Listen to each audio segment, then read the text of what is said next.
Welcome to Kagna TV. నేను మీ సంగమేశ్వర్.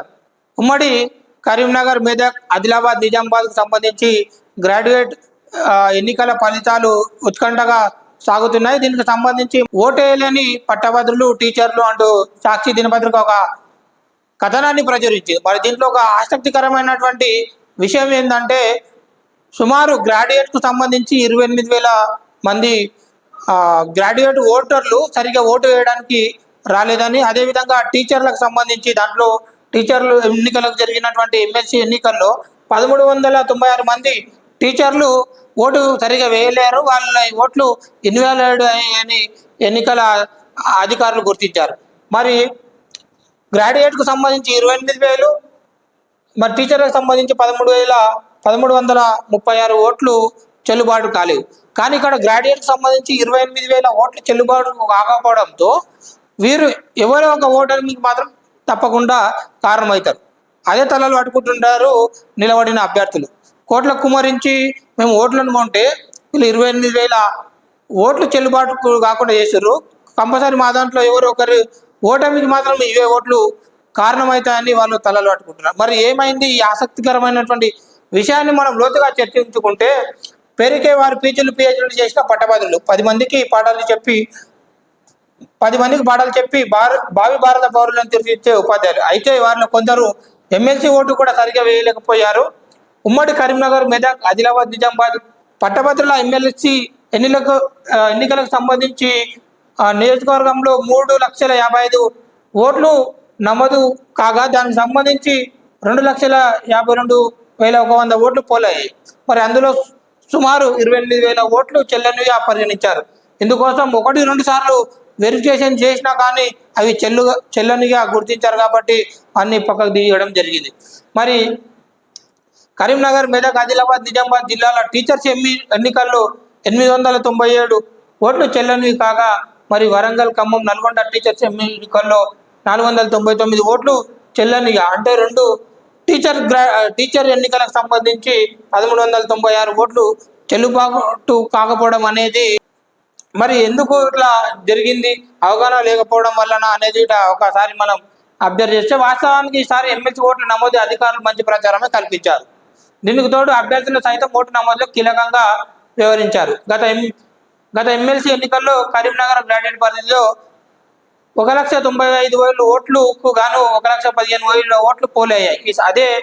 ఈసారి ఈ సెగ్మెంట్లో 3,55,000 ఓట్లు నమోదు కాగా 2,52,100 ఓట్లు పోలయ్యాయి. దీంతో చెల్లకుండా పోయిన గ్రాడ్యుయేట్ ఓట్లు వచ్చేసాయి 18,000 ఉండటంతో ఓటు వేసే విషయంలో ముందస్తు ఎలాంటి అవగాహన కల్పించకపోవడం వల్ల ఇలా జరిగిందా అనేది కొద్దిగా విమర్శలు వస్తున్నాయి. మరి డబ్బులు తీసుకొని ఓట్లు చెల్లకుండా చేసి మరి ఈ విధంగా కావడం పట్ల అభ్యర్థులు కూడా చాలా ఆందోళనలో ఉన్నారు.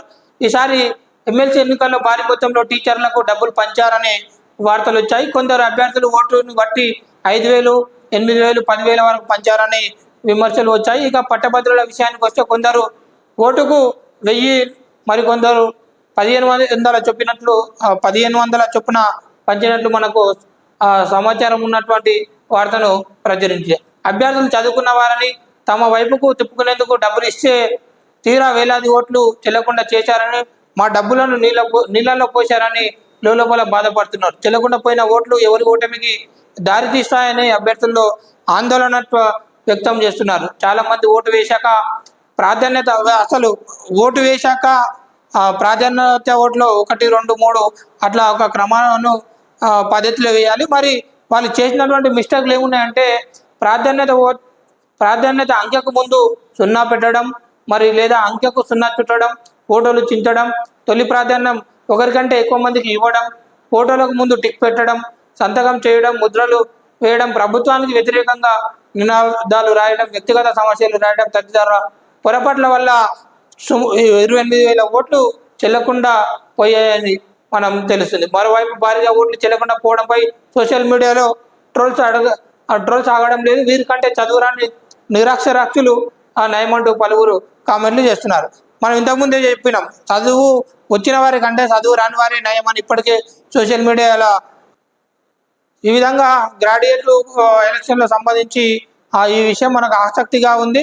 మరి చెల్లుబాటు కానీ 28,000 ఓట్లు ఎవరు ఓటమికి అయితే కారణమవుతాయి. మరి దీనికి మొత్తం పోస్టల్ బ్యాలెట్లతో కలిపి 2,52,000 ఓట్లు పోల్ కావడం జరిగింది. దీంట్లో చెల్లని ఓట్లు 28,000, సుమారు 11.01% ఉంది. మరి చెల్లుబాటు అయినటువంటి 2,24,000 ఓట్లలో విన్నింగ్ కోట అంటే 1,12,000 ఒక ఓటు రావడంతో వాళ్ళు విన్నింగ్ కోటకు చేరుకుంటే వారికి గెలుపు అవకాశాలు ఉన్నాయి. కానీ వారిలో ఇప్పటి వరకు 56 మంది నిలిచారు. కేవలం దీంట్లో ముగ్గురు మాత్రమే ఓటు ఎన్నికల్లో త్రిముఖ పోటీ కోటా ఓటు మార్కులు చేరుకునే అభ్యర్థులు. అంటే ఏ ఒక్క అభ్యర్థి 1,12,000 ఒక ఓటు వరకు చేరుకోలేకపోతే తర్వాత ఎలిమినేషన్ ప్రక్రియ ఉంటుంది. ఎలిమినేషన్ ప్రక్రియలో 56 మందిలో ఎలిమినేషన్ చేసుకుంటూ వస్తారు.